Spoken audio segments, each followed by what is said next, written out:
Could the WNBA be headed to a lockout? Everything is pointing to a player strike, basically a lockout for next season. The top players' demands for greater compensation, a true income share, and respect have the WNBA in a panic. If the negotiations are stalled, then we could see a lockout. The clock is running out and a huge lockout is imminent.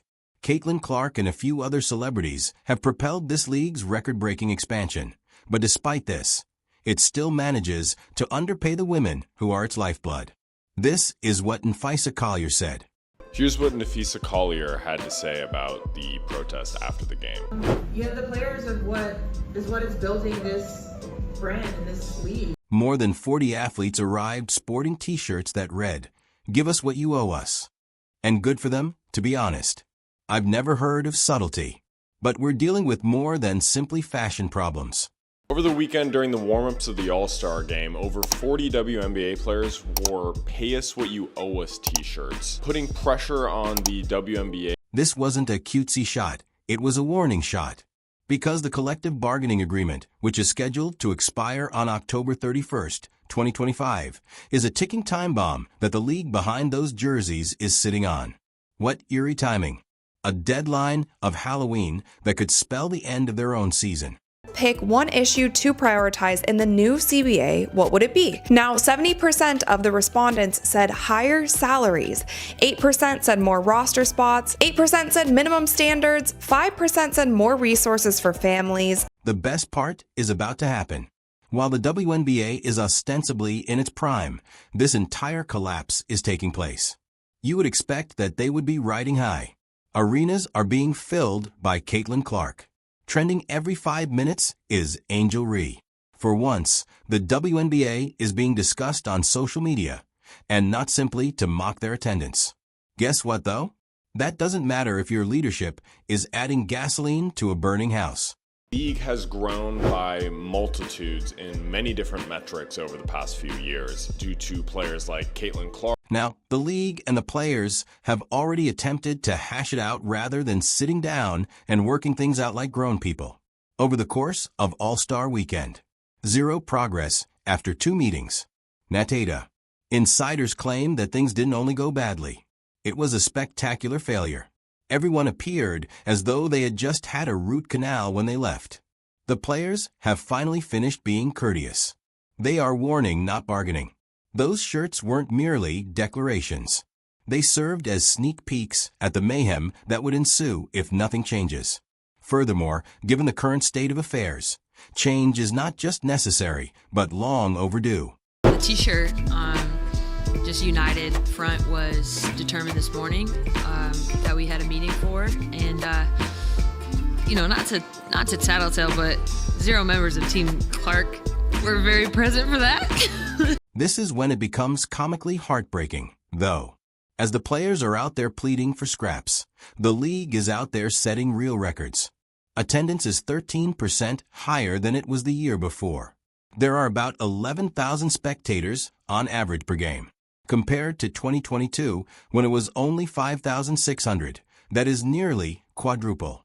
Imagine expanding your audience by thousands of people while continuing to tell your staff, "We'll see what we can do." In any other industry, you would be laughed out of existence.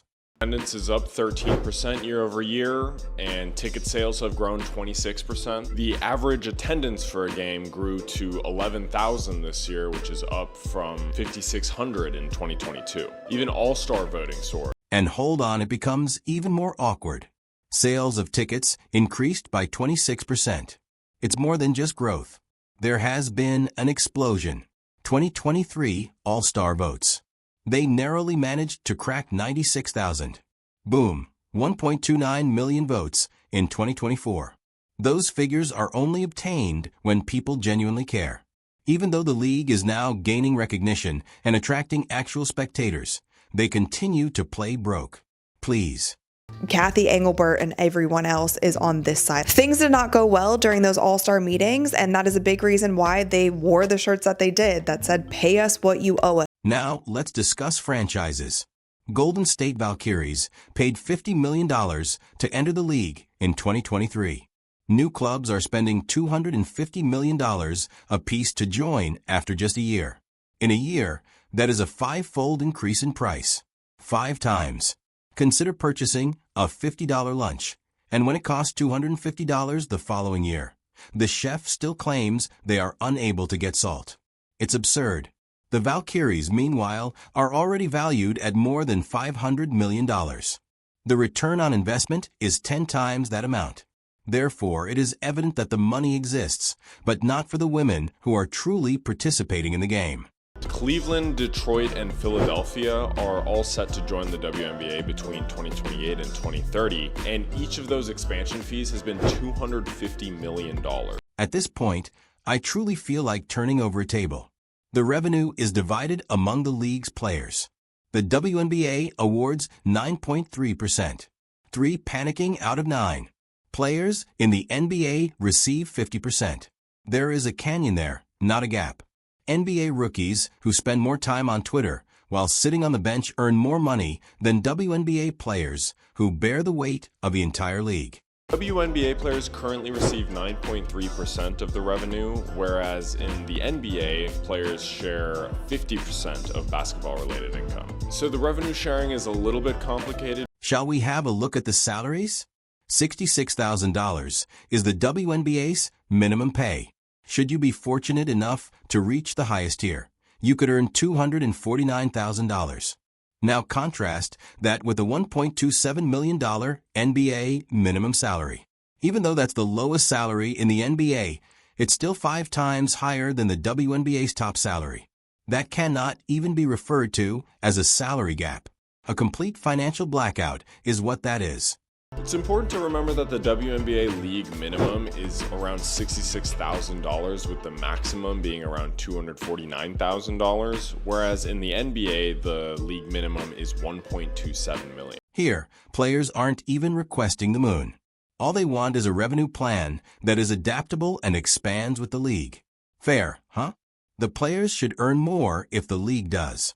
However, while the owners are sipping champagne and hosting parties in their million-dollar skyboxes, they are confined to set contracts. The league's desire to expand everything but the compensation is absurd.